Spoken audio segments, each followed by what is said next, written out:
అసలు స్వామి హనుమ పేరు చెప్తే చాలు. బుద్ధిర్యశో బలం ధైర్యం నిర్భయత్వం అరోగత అజాడ్యం వాక్పటుత్వం చ హనుమత్ స్మరణాత్ లభేత్. హనుమని స్మరించినంత మాత్రం చేత, హనుమకి నమస్కరించి హనుమని సేవించినంత మాత్రం చేత హనుమ యొక్క గొప్పతనం ఎక్కడుందంటే అజాడ్యం. ఆయనని సేవించినటువంటి వారికి జాడ్యము పోతుంది. జాడ్యము అంటే జడత్వము.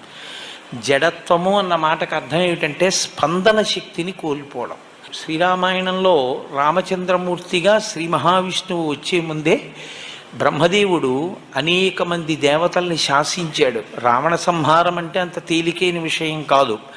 నరవానరముల చేత సంహరింపబడడు కనుక, ఆయన నరవానరముల చేత సంహరింపబడనని వరం అడగలేదు కనుక మీ అందరూ కూడా వానరాంశలలో వెళ్ళండి అన్నాడు. దేవతలందరూ వానరుల యొక్క అంశలలో వచ్చారు.